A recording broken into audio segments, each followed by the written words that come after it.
One lovely afternoon, I was hanging out with my beautiful friend for the day. We thought, hey, we should bake snickerdoodles in the shape of a giant gingerbread man. A chocolate chip version of a giant gingerbread cookie man is shown above. We pulled out my favorite recipe for snickerdoodles and set to work. When it was time to put the baking soda in the bowl, I couldn't find it. I went to the pantry and looked there, and then I rechecked everything just to be sure. No baking soda. I wasn't sure if you could replace the soda with the baking powder or not.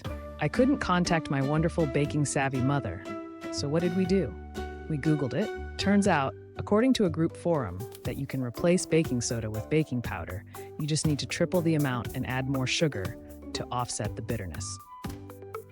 With that in mind, I read the recipe, misreading the 2 teaspoons for 2 tablespoons times 3. Yes, I added 6 tablespoons of baking powder into our cookies, and then we added 4 cups of sugar as opposed to 3 to offset the bitterness.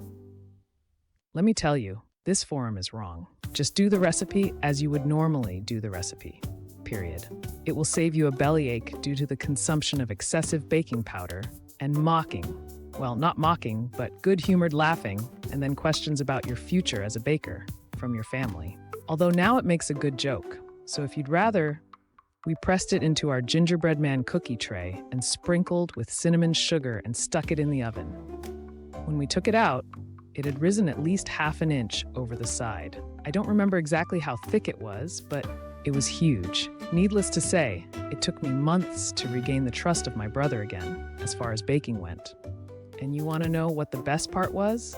When Mother Dearest came home, she found the baking soda. It was in a huge box under the sink. Go figure. It was a bright, lovely morning in our household. I was helping my mother out by drying and putting away the dishes she was washing. Not too long ago, my mom had baked an oatmeal cake and was letting it cool on the countertop before we delved into its deliciousness.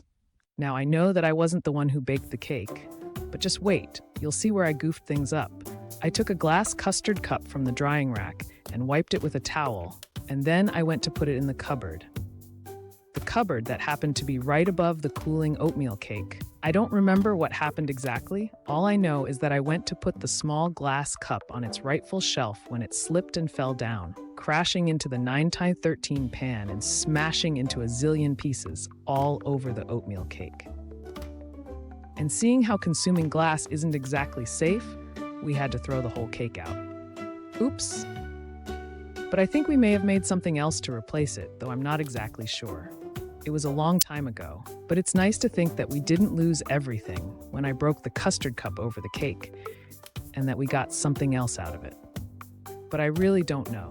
All I know is that if I want to eat cake, I better be careful when putting dishes away. I was coloring fondant for a cake last weekend. My 8-year-old DD, who happens to be very sensitive, caring, and emotional, was sitting at the table with me working on her homework. I was trying to open up a new bottle of orange Americolor, but was having trouble getting that silly safety seal off. So, I did what every parent tells their children not to do. I used my teeth. Only things did not go as planned. Instead of the seal coming off easy, it popped off, and a quarter of the bottle ended up on my lips and in my mouth. I thought my daughter has seen what just happened. So when she looked at me, I gave her this freaked out, "What did I just do? Look with the orange dye running down my face." Only problem is, she did not see what had just happened, and though I was bleeding, being the sensitive, caring, emotional child that she is, she jumped up and started to run for the phone to call 911, all the while screaming her head off. Nothing like staying calm in a fake emergency. When I realized what she thought was happening, I started to laugh and told her put the phone down. But by this time, I was laughing pretty hard at the situation, not at her. But she thought I was laughing at her and that I had just played some cruel prank on her. When we all calmed down from the screaming on her part and the laughing on mine, she realized it was an accident and was not a prank. But she was still pretty mad at me. If this doesn't make you laugh, I don't know what will, lol. Well, this certainly wasn't funny at the time, but it's funny now.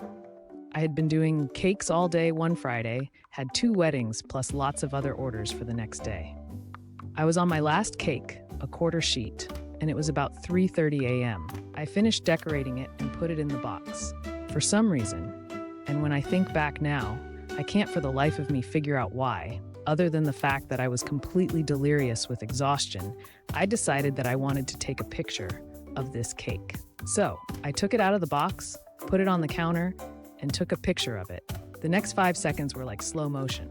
I picked up the cake, turned around to slide it back in the box on the table, and somehow tripped over my own feet, and the cake went right out of my hands, smashed into the chair on its way down, and then some of it dropped off the chair onto the floor. I just sat down on the floor and cried and cried. Of course, I had just used my last 3 eggs, so I had to go to the grocery store.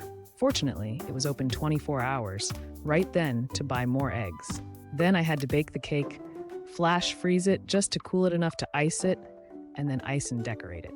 Not to mention clean up the horrible mess all over the chair and floor. What an absolute nightmare. I think I was in bed by 5:30 and had to get up at 7.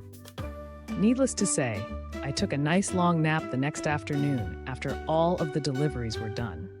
Like I said, it was absolutely not funny at the time, but I can now look back on the whole situation and laugh.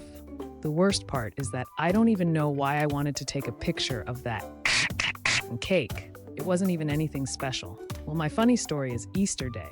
I was making an Easter basket cake. First one ever, and first time making handle and doing a basket weave. Well, I bought the wrong florist wire. Disty me bought the thin, wimpy one.